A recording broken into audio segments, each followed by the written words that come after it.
వెంకన్నకు, మా ఖలీల్ భాయ్కి, మా పరశురామ్ రెడ్డి అన్నకు, రాహుల్ అంజన్నకు, మా అరుణ్ భాయ్కి, లడ్డన్నకు, విజయలక్ష్మి అక్కకు. ఇక్కడ జనరల్గా ఏంటంటే ఇక్కడ ఉన్న వాళ్ళందరినీ ఒక కమిటీ లెక్క ఎందుకు వేసినామంటే, నేను కూడా ఒక్కోసారి నాకు ఎవరి మీద ఒక ఇంట్రెస్ట్ ఉండి నేను పెట్టుకోవాలనే అవకాశం ఉంటుంది కాబట్టి అట్లా ఉండకుండా వీళ్ళందరినీ కూడా వేసిన. ఇక్కడ మీకు ఎవరు పరిచయం ఉన్నా వాళ్ళ దగ్గరికి వెళ్ళి 2-3 రోజులలో నేను ప్రెసిడెంట్ అవుతా, మహిళా ప్రెసిడెంట్ అవుతా, లేకపోతే బీసీ ప్రెసిడెంట్ అవుతా, ఎస్సీ ప్రెసిడెంట్ అవుతా, ఎస్టీ ప్రెసిడెంట్ అవుతా, లేకపోతే యువజన అంటే యువకులల్లో నేను ప్రెసిడెంట్ అవుతా, ఏది ఉన్నా కానీ వీళ్ళతో చర్చించుకోవచ్చు. అదేవిధంగా రేపు కార్పొరేటర్కి నిలబడాలనుకుంటే కూడా ఈ మొత్తం కమిటీ పనిచేస్తుందని చెప్పేసి మీకు సభాముఖంగా తెలియజేస్తున్నా. ఎందుకంటే నేను ఒక్కరిని డిసిషన్ తీసుకున్నప్పుడు తప్పు జరగవచ్చు, బట్ వీళ్ళందరూ కలెక్టివ్గా డిసిషన్ తీసుకున్నాక నేను ఈ డిసిషన్ని తీసుకొని కేటీఆర్ గారు ముంగడు పెట్టి కేటీఆర్ గారు మన వర్కింగ్ ప్రెసిడెంట్ ఒప్పుకున్నాక దాన్ని అందరి ముంగడ డిక్లేర్ చేస్తారు ఏది ఈ కార్యవర్గ సభ్యులని. అదేవిధంగా కార్పొరేటర్గా ఎవరు పోటీ చేస్తారు అనుకునే వాళ్ళంతా మీ పేర్లు ఇస్తే వాళ్ళని కూడా నేను ఈ కమిటీ ద్వారా ఒకసారి చర్చించి తర్వాత కేటీఆర్ గారికి ఇస్తాను. ఆయన అయితే కుల్ల చెప్పిండు, ఈసారి నేను సీనియరు, నేను అది, నేను ఇది అంటే కాదు, నాకు గెలుపు గుర్రాలు కావాలా, మనం అపోజిషన్ లో ఉన్నాం, ఈయన గెలుసడా లేదా అనే సర్వే చేసినాకనే ఇస్తా అని ఆయన కారాఖండిగా చెప్పడం జరిగింది. ఇది మీ ఎమ్మెల్యేలు కూడా నన్ను ఎక్కువ ఇన్ఫ్లుయెన్స్ చేయవద్దు, మీ రికమెండేషన్ చేయాలని కూడా 2-3 పేర్లు తెచ్చి నాకు ఇయ్యండి. ఆ 2-3 పేర్లకే నేను నీకు ఇస్తా, నువ్వు సరే దాని అవతలకించి ఇవ్వమంటే నేను ఇయ్యగాని మరి నేను ఈయన ఒక్కడే ఉన్నాడు, ఈయన ఇంద్రుడు, ఈయన చంద్రుడు అంటే నాకు అట్లా కుదరదు పోయి వాళ్ళందరితోటి కూడా నేను ఒపీనియన్ తీసుకున్న తర్వాతనే చేస్తా అని ఆయన కుల్ల చెప్పిండమ్మా. ఎందుకంటే మనం ఇవాళ ఒక చిన్న మిస్టేక్లే మన పార్టీకి శాపాలుగా మారుతున్నాయి కాబట్టి మనం ఎక్కడ కూడా మిస్టేక్ చేయకుండా ముందుకు వెళ్దామనేసి ఆయన పదే చెప్తున్నాడు. ఇప్పుడు ఆయన ఆదేశించిన మీదటనే మనం ఈ యొక్క సమావేశం నిర్వహించుకున్నాం. ఇంతకుముందు ఎందుకంటే వాళ్ళే పార్టీ పెద్దలు కేసీఆర్ గారు, కేటీఆర్ గారు ఆగుమని చెప్పిండ్రు.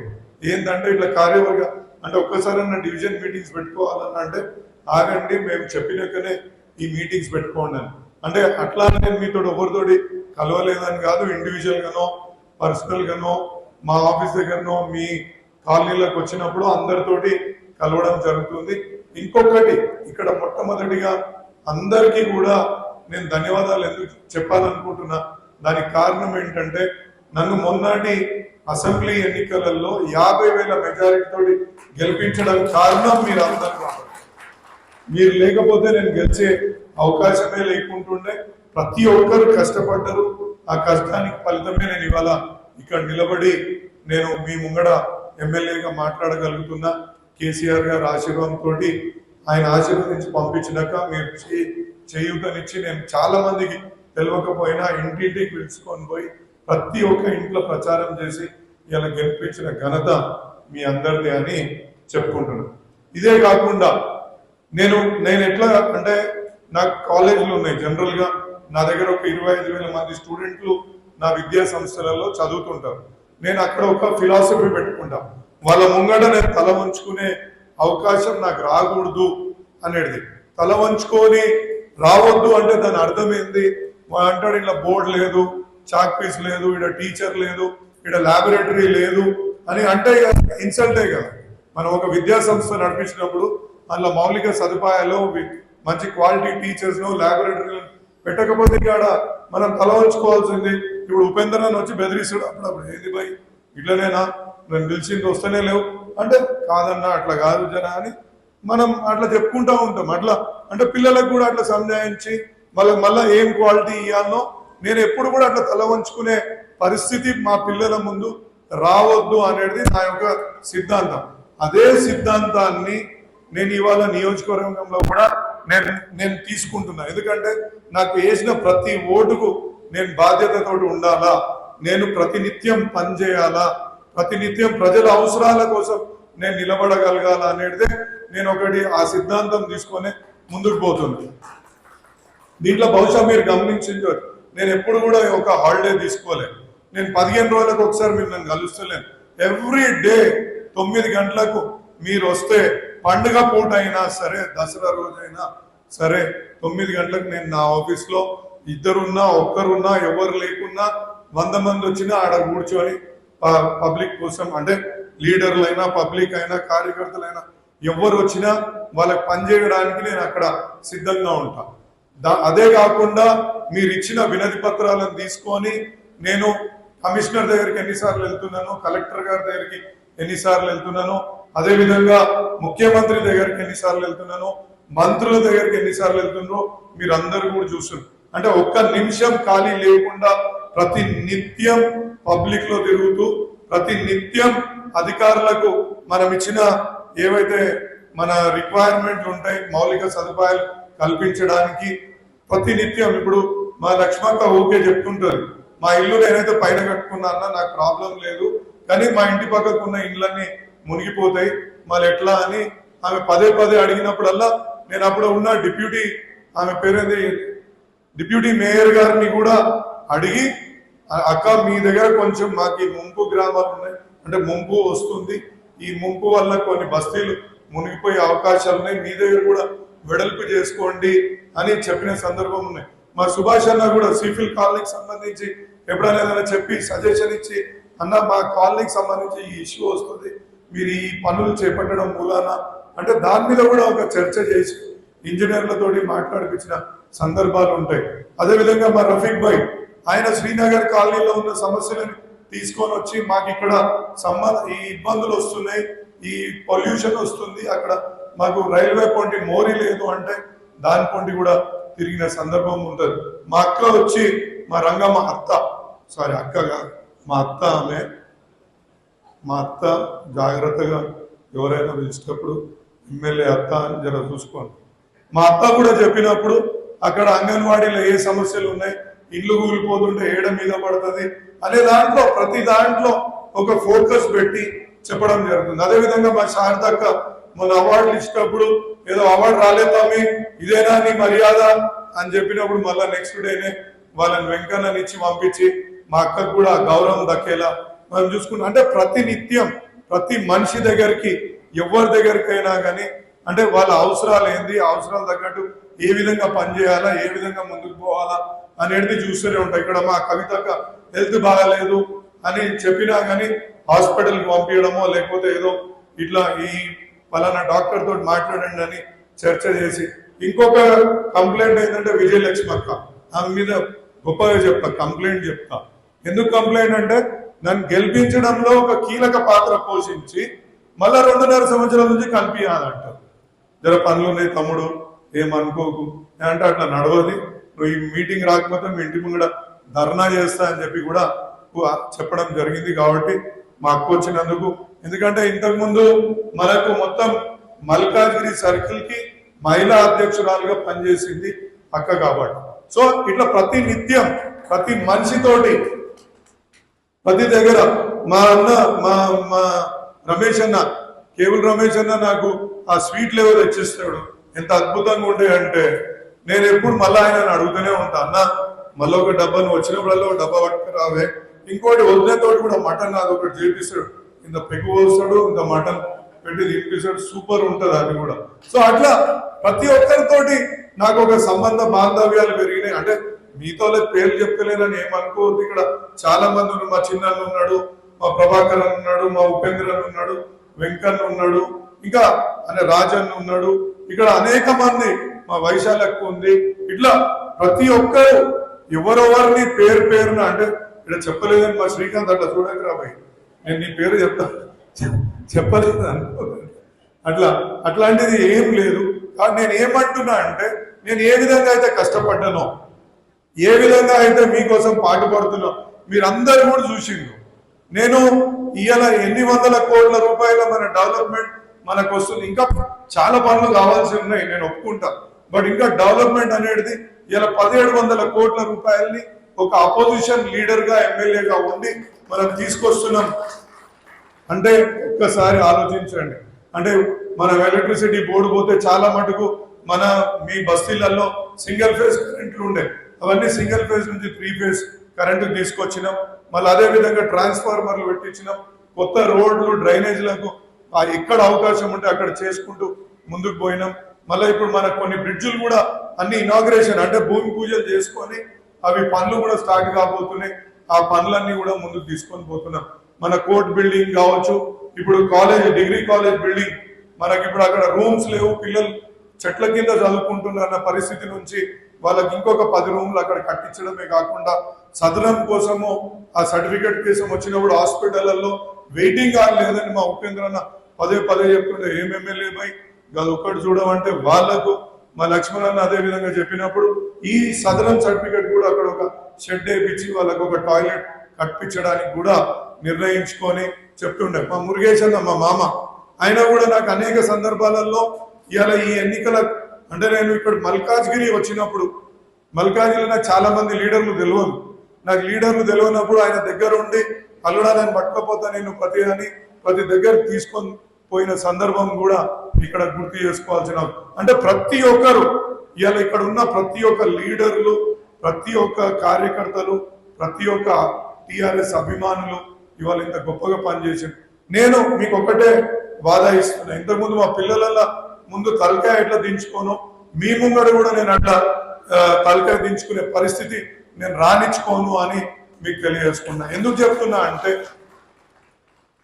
చెప్తున్నా ఈ మాట అంటే ఇప్పుడు అన్న నువ్వు తిరగట్లేదు, నువ్వు అసలు 15 రోజులకే ఒకసారి కనిపిస్తలేవు, నువ్వు అసలు ఒక పని అంటే పట్టించుకుంటలేవు, మా పేర్లే తెలియదు, నువ్వు నేను ఏడుంటానో చెప్పమంటే చెప్పు, నా సమస్యలు ఏది ఉంటుందో మీకు అసలు సంబంధం లేదు అంటే ఇంకా చాలా తిరగాల, చాలా చేయాల.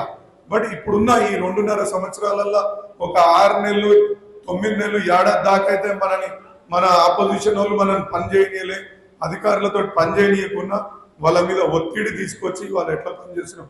సో నేను ఏమంటున్నా అంటే మీకు అనిపించి ఎప్పుడన్నా నేను పని చేయట్లేదు ఎందుకు చెప్తున్నా అంటే ఇక్కడ మా అత్త కూర్చుంది, ఇంకో అత్త ఉంది కమలత్త అని, ఆమె చెప్తే రాత్రి 10 గంటలకు ఫోన్ చేశారు, ఏమి అక్కడ లైట్ పెట్టమంటే నీకు సమయం లేదా అంట. అత్త పెట్టిస్తా, అత్త జర 2 రోజులు ఆగు, పిల్ల పోల్ ఉన్నది పోల్ తీపిస్తా అత్త అని చెప్పిన సందర్భం కూడా అక్కడ ఉన్నది. అట్లనే మన సూర్యప్రకాశ్ అన్న కూడా ఎన్నోసార్లు వాళ్ళ ఏరియాకి అది ఒకటి ఇసిరేసినట్టు అనిపిస్తుంది ఒకసారి నాకు జనరల్ గా మనం చూస్తున్నప్పుడు. సో అక్కడ కూడా ఉన్న సమస్యలు అక్కడ ఉన్న గుడ్లలోకి దొరకపోయి ఆయన పెద్ద ఎత్తున కార్యక్రమాలు చేసే సందర్భం నేను చెప్తున్నా. మీకొక్కరికి కూడా నేను ఏ రోజన్నా మీ ఎమ్మెల్యే గురించి మీరు ఏ ఛాయ్ డబ్బా దగ్గర కానీ మీ చుట్టాలల్లో కానీ లేకపోతే మీ ఇంకో వాళ్ళ దగ్గర కానీ మీకు అవమానకరంగా మీ ఎమ్మెల్యే ఉన్నాడు అని ఎవరని చెప్తే నేను రిజైన్ చేయడానికి కూడా వెనకకు పోను అని చెప్పేసి ఈ సందర్భంగా తెలియజేసుకున్నా. ఎందుకంటే నేను పనిచేస్తా, నేను అదే విధంగా ముందుకు పోతా కాబట్టి నాకు ఆ నమ్మకం ఉంది. మా వాళ్ళని నేను డిసప్పాయింట్ చెయ్యా అనే నమ్మకం నాకు ఉంది కాబట్టి ఇంత కాన్ఫిడెన్స్ గా చెప్తాను. ఎందుకంటే చాలా మంది ఎవరు ఒక ఎమ్మెల్యే ఉంటాడు 15 రోజులు కనిపించాడు, ఇంకో ఎమ్మెల్యే ఉంటాడు అలా కొడుకుల బర్త్డేలు చేయమంటాడు, ఇంకో ఎమ్మెల్యే ఉంటాడు ఊరంతా బ్యానర్లు పెట్టు అప్పుడే టికెట్ ఇస్తా అంటాడు, ఇంకో ఎమ్మెల్యే అంటాడు నా యానివర్సరీ వచ్చింది మ్యారేజ్ యానివర్సరీ మరేం భోజనాలు పెడతలేరా కార్యకర్తలకు అంటారు. ఇటువంటి నేను ఎప్పుడు చేయను. నా కోసం ఒక రూపాయి ఎవరైనా పెట్టిన సందర్భం ఎక్కడైనా ఉందా? మీ సొంత నాయకత్వాన్ని పెంపొందించడానికి మీరు ఏం చేసిండ్రు కానీ నా బర్త్డేల కోసం కానీ నా కుటుంబంలో ఉన్న బర్త్డేల కోసం కానీ నేను ఎక్కడ పోతే నేను ఒకవేళ షాద్ నగర్ పోయినా నేను ఒకవేళ నిజామాబాద్ పోయినా నా ఇంకా 10 కార్లు వేసుకో మిమ్మల్ని రమ్మన్న సందర్భం కూడా నాకు లేదు. ఎప్పుడైనా అట్లాంటి పోయినప్పుడు మనమే దగ్గరుండి అక్కడ ఏం సదుపాయాలు కావాలంటే ఆ సదుపాయాలు సమకూర్చిన తర్వాతనే మిమ్మల్ని రమ్మన్న సందర్భం కూడా ఉంది. అందుగురించి నాకు ఆ కాన్ఫిడెన్స్. మీరు ఒక్కసారి చెప్పండి అన్న నేను వస్తే నువ్వు వల్గరియలే, లేకపోతే నేను వస్తే నువ్వు టైం ఇయ్యలే, నేను వస్తే జర్రా ఏదో ఒక 10 సందర్భాలల్లో మేబీ ఒక్క సందర్భం ఉండొచ్చు. ఎందుకంటే ఇక అత్త బిడ్డే అత్త లెక్కనే ఉంటది కదా, ఇంట్లో కొట్లాడుకొని వచ్చిందనుకో ఒక్కోసారి జర అప్పుడప్పుడు జర గరం కావాల్సిన పరిస్థితి ఉంటుందేమో. కానీ 99% ఓపికతోటి సహనంతో మీరు ఏ సమస్య తెచ్చినా తీసుకొని ముందుకు పోతుంది. నేను ఎక్స్పెక్ట్ చేసేది కూడా మీ అందరి నుంచి గదొక్కటే, నాకు కార్పొరేటర్ అయ్యేటోళ్ళు ఈ డివిజన్ నుంచి 10 మందిలో తిరిగి 10 పనులు చేసే కెపాసిటీ ఉండాలా, అదేవిధంగా 10 మందిని పట్టుకొని తిరగగలిగే కెపాసిటీ ఉండాలి. ఒక నలుగురు నేర్చుకొని ఆ నలుగురే అంటే అది కొంచెం కష్టమవుతుంది. ఎందుకంటే మనం అపోజిషన్ లో ఉన్నాం. దయచేసి అర్థం చేసుకోవాలని నేను కార్పొరేటర్గా నిలబడే ప్రతి ఒక్కరికి అనుకునే వాళ్ళకి అందరికీ చెప్తున్నాను. అదేవిధంగా ప్రెసిడెంట్ అడగాలంటే కూడా మన దగ్గర ఇంత పెద్ద ఆర్మీ ఉంది. ఈ ఆర్మీని సంలాయించగలగాల. నేను టైం ఇస్తాను. టైం నేను రోజు 1 గంట నేను స్పేర్ చేసి నేను ఓపికతో ఒక అడ్డా మీద కూర్చొని ఇగో మా ప్రెసిడెంట్ గారు ఏడగలుస్తారంటే ఆడ ఒక అడ్డా కూడా కూర్చొని, లేకపోతే అవసరమైతే అధికారుల దగ్గర పోయి, లేకపోతే అవసరమైతే ఎమ్మెల్యే దగ్గరకు వచ్చి పనులు చేపించుకుంటా అనేటోళ్ళు మాత్రమే ఇవ్వాల్సిందిగా కోరుతున్నాను. పాతగా మస్తు పేరు ఉండొచ్చు, కాదంటలేను.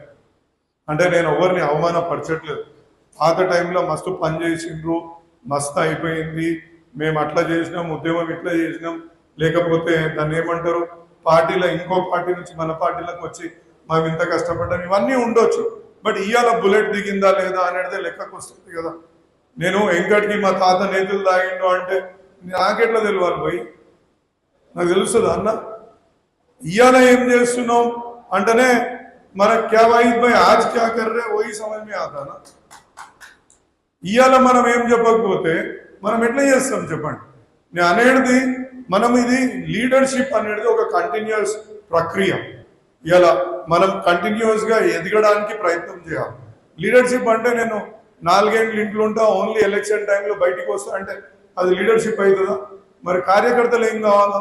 ఇప్పుడు ఎమ్మెల్యేగా నేను ఒక నా కింద కార్పొరేటరో లేకపోతే ఒక ప్రెసిడెంటో ఉన్నప్పుడు వాళ్ళు ఏం చేయాలి? కనీసం ఒక ఛాయ్కో, ఒక మాటకో, ఒక దేనికో సహాయానికో నిలబడగలిగే శక్తి వాళ్ళకు ఉన్నోళ్ళే ముందుకు రావాలి కదా.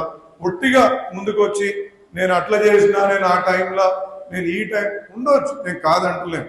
ఇలా టీవీకే విజయ్ గెలిచిండు, అదేంటి టీవీకే పార్టీయా విజయ్ హీరో ఎట్లా కొట్టిండమ్మా? మరి డిఎంకే ఎన్నేళ్ళ పార్టీ, ఏఐడిఎంకే ఎన్నేళ్ళ పార్టీ, వాళ్ళందరినీ పక్కకు పెట్టి ఎట్లా కొట్టుకుంటూ వచ్చిన వాళ్ళు. మీరు అట్లనే వెస్ట్ బెంగాల్లో చూడండి. వెస్ట్ బెంగాల్లో మమతా బెనర్జీ 15 సంవత్సరాల నుంచి ఆమె ఆడ ఏళ్తుంది. అంతకుముందు లెఫ్ట్ పార్టీలు ఉండే, మళ్ళీ బీజేపీకి 15 ఏళ్ళ కింద 1 or 2 సీట్లు ఉండే, ఇవాళ అధికారంలోకి వచ్చింది. అంటే మన దాంట్లో యువత వచ్చి మనం వేరే వాళ్ళకి అవకాశాలు ఇచ్చి మనం అరే ఈ పార్టీలకు వస్తే నేను పనిచేయడానికి నన్ను అవకాశం కల్పిస్తారు, లేకపోతే సీనియారిటీ అని చెప్పి వాళ్ళనే ముంగడ పెట్టుకొని అందరినీ పక్కకు పెడతారు అంటే మనకు అట్లా పార్టీ ఎదిగినట్టు అవుతుందా?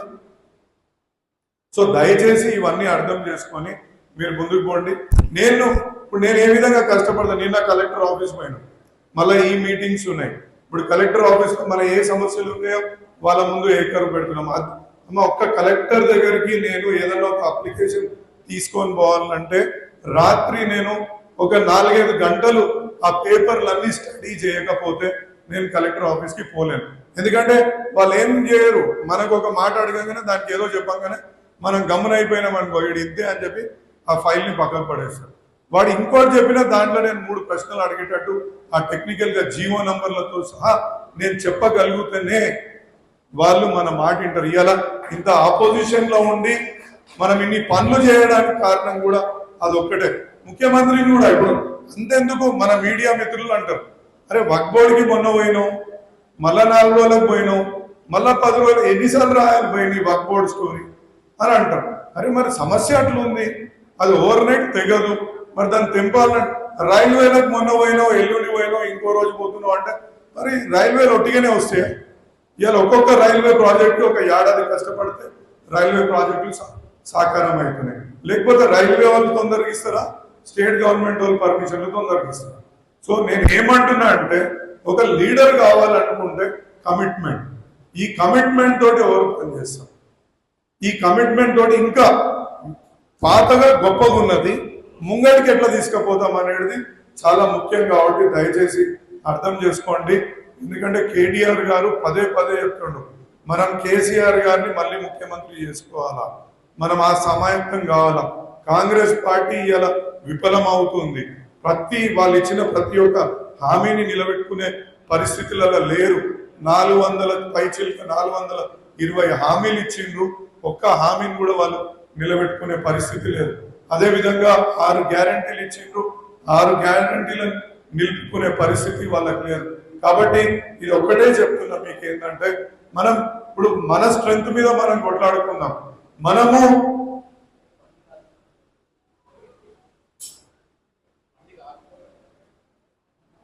ఎవరైనా మాట్లాడాలనుకుంటే మాట్లాడవచ్చు. దయచేసి మీ యొక్క అభిప్రాయాలని నిస్సంకోచంగా, నిర్భయంగా, ఎవరికి ఇది లేకుండా మాట్లాడవచ్చు అనేసి కోరుకుంటూ, ఏం కాలేదన్నా అదేదో ఒట్టిగా మీరు ఏ అభిప్రాయాలు ఎంతమంది మాట్లాడాలనుకున్నా వాళ్ళకి అవకాశం కల్పిస్తుంది.